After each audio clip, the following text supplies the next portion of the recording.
صلی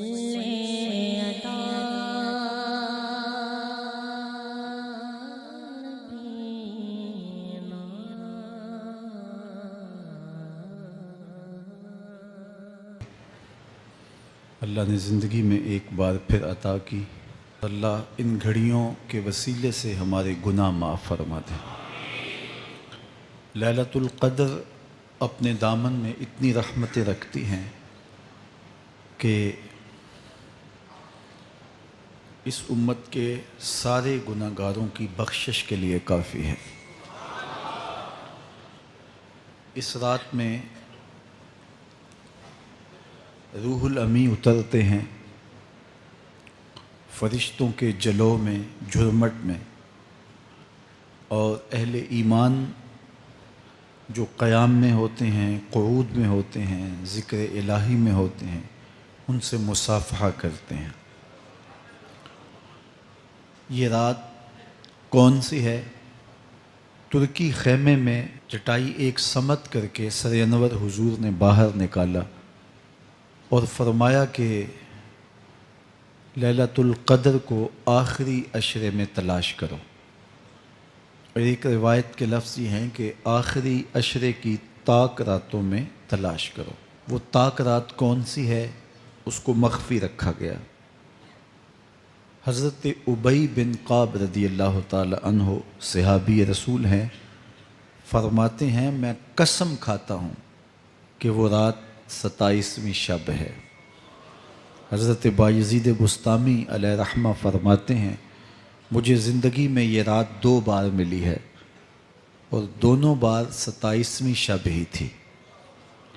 تو ہم اللہ کی بارگاہ میں امید کا دامن پھیلائے ہیں کہ یہی شب ہو اور اس کے دامن سے پھوٹتی ضیائیں ہمارے اندر کے اندھیروں کو ختم کرنے کا ذریعہ بنے۔ مجھے آپ کو اپنے معاد کی، آخرت کی فکر کرنی چاہیے۔ یہ راتیں آتی ہیں اور چلی جاتی ہیں، اور ایک وقت آئے گا کہ یہ راتیں آئیں گی اور ہم نہیں ہوں گے۔ کتنے لوگ ایسے ہیں جو پچھلے سال تھے لیکن آج نہیں ہیں، ان سے گزشتہ سالوں میں تھے آج نہیں ہیں۔ تو اللہ ہمیں ہر سال یہ رات مبارک کرتا ہے، نصیب ہوتی ہے۔ اللہ آپ کی قسمت میں ایسی بہت ساری راتیں نصیب کرے، لیکن بہرحال ایک وقت ایسا آنے والا ہے کہ یہ راتیں تو آئیں گی لیکن ہم موجود نہیں ہوں گے۔ تو یہ جو میسر راتیں ہیں ان کے دامن سے پھوٹتی ضیائیں ہمیں اپنے اندر سمو لینی چاہیے کہ ہم دنیا پہ نہ بھی ہوں گے تو یہاں سے جو ہم نے نور لیا ہوگا وہ قبر میں بھی چراغاں کرے۔ باطن کی روشنی، اندر کے اجالے اور روح کا چراغاں اس رات کے دامن سے لیا جا سکتا ہے۔ حضور علیہ السلام رمضان المبارک کے آخری عشرے میں کثرت کے ساتھ عبادت کرتے تھے۔ حضرت سیدہ عائشہ رضی اللہ تعالی عنہا فرماتی ہیں کہ حضور کمر بستہ ہو جاتے اور اپنا تہ بند کس کے باندھ لیتے، خود بھی جاگتے اور اہل خانہ کو بھی بیدار رکھتے۔ زندگی میں یہ ساعتیں جو ہمیں مقسوم ہوئی ہیں یہ سعادت بری ساعتیں ہیں۔ پچھلی امتوں کے حصے میں اس طرح کے لمحات کب آئے ہیں؟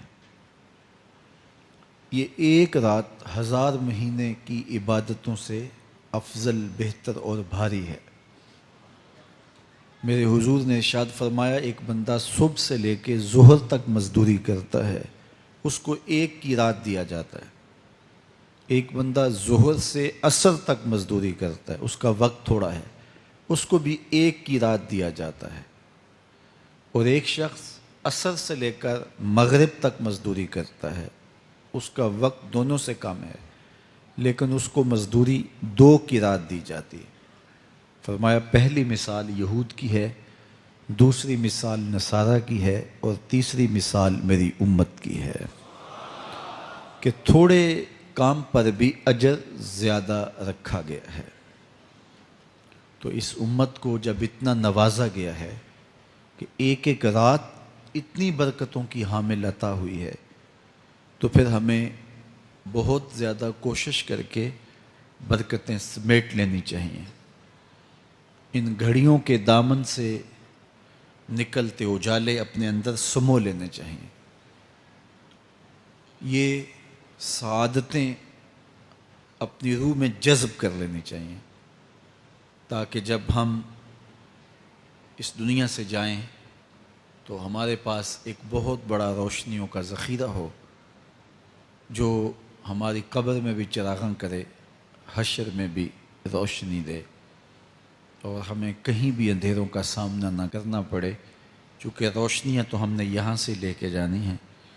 تو یہاں سے کتنی روشنیاں لے کے جاتے ہیں، یہ ہماری ہمت ہے، یہ ہماری کوشش ہے۔ اللہ نے تو لوٹ سے لگائی ہے، اس کی رحمتیں مسلسل ہمارے اوپر برس رہی ہیں، اور یہ صدقہ ہے آمنہ کے لال کا، ورنہ ہم اس قابل کہاں تھے۔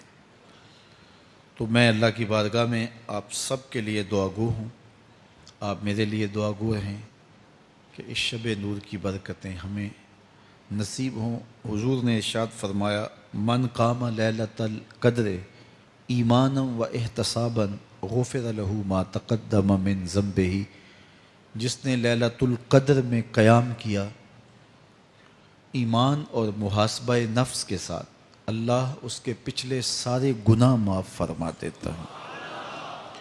ام المومنین سیدہ عائشہ رضی اللہ تعالیٰ عنہ فرماتی ہیں کہ میں نے عرض کی اے اللہ کے محبوب صلی اللہ علیہ وسلم، اگر میں لیلۃ القدر کو پا لوں تو مجھے پھر کیا دعا مانگنا چاہیے؟ تو حضور نے ارشاد فرمایا اگر تم لیلۃ القدر پا لو تو یہ دعا مانگو اللہم انک عفو تحب العفو فاعف عنی، اے اللہ تو معاف کرنے والا ہے، معاف کرنے کو پسند کرتا ہے، میرے معاملات سے درگزر فرما۔ تو اللہ تعالیٰ اس رات کی برکتوں سے ہمیں اپنی پناہ میں، امان میں، حفاظتوں کے حصار میں رکھے۔ ہر